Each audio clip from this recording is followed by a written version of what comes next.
Hey everybody, welcome to Picross Touch. It's just Picross.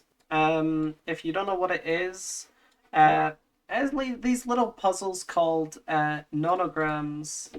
Um, and I actually have an interesting Picross story, which is that when you play Picross, a lot of Picross implementations will have little pictures that they make. So if I solve this real quick, it's probably like this. I guess that's not really a shape, but it's like symmetrical. It's like symmetrical. It's kind of a bad example. Um, but a lot of the time, you'll make like a shape or something. There's Mario Picross and it makes like mushrooms and like Mario's face and stuff like that. Once you solve it, this is like a box. Um, but the way I started off with Picross was a game called Nono 1K, which was an implementation of nonograms of Picross that was it was written in less than 1024 kilobytes, I think, or characters, I guess. Um, and and well,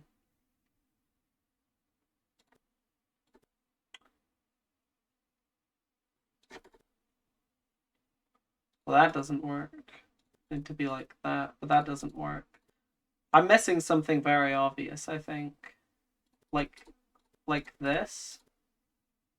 No, because then it has to be there. Oh, but then that no. It's there. Perfect. And it's a little smiley face. And I was speedrunning. I was speedrunning Nono 1K.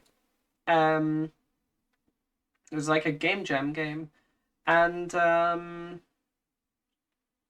it's fully randomized, which means that you didn't get a picture at the end, right? You didn't get the number 7, for example, um, and and so like that was my first experience with Picross. I knew about Picross before that, like I had heard of Mario Picross and stuff like that, but I never really played it. So I found it quite exciting when I found out about it because I was like, oh, I can play this fun puzzle game and get a little picture at the end of it. And this is weird.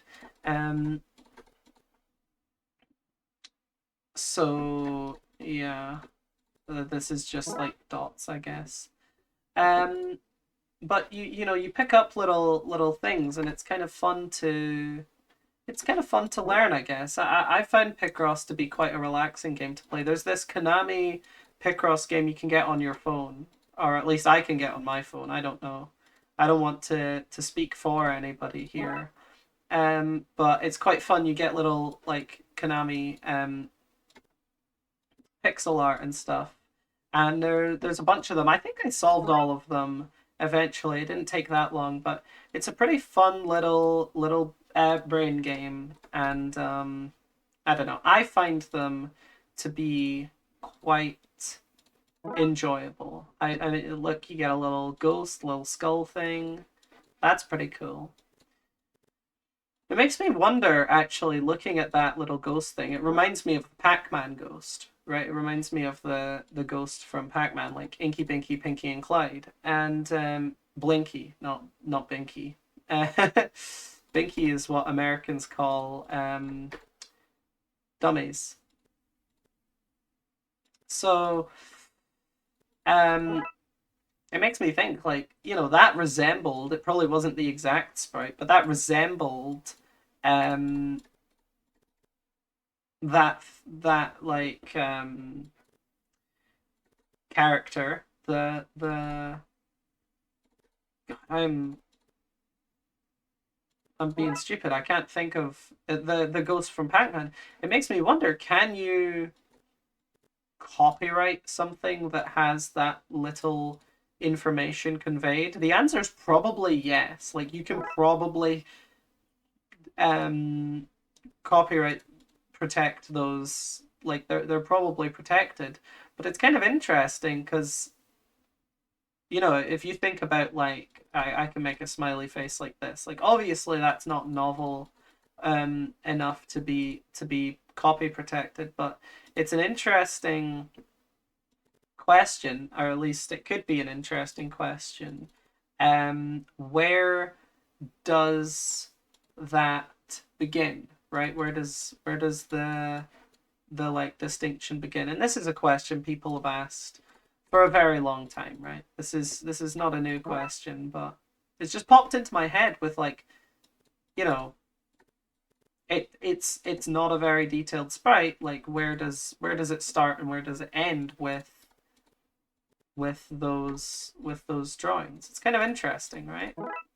Maybe it's not that interesting. Maybe this is a question that's been answered by a bunch of people in the past. I'm kind of getting bored. I want to do the bigger boards and get more detailed stuff here. And then I say that and it's just filling itself in. So that's cool. Um okay, that could go. And that's 10 and that's 5 4, right? That's these are all handled. 5 and 9 though, isn't that? Yeah, that's the full amount. Um, and it gets quite interesting because I mean this is almost, I would say, a puzzle that solves itself. Like it's very close to that because once you've filled in the obvious bits, it's kind of just observation from that point, which is kind of an interesting puzzle. Like there's ways in which that's interesting and there's ways in which it's maybe not as interesting. Um, oh, but that's interesting. What? 5 4 3. So this can't go here. We know it's not there. And we also know that all of these are not. This will help narrow things down, and it's not there either. It's not there. It's one of those tiles. Okay, we've got 6. Well, that's 6. And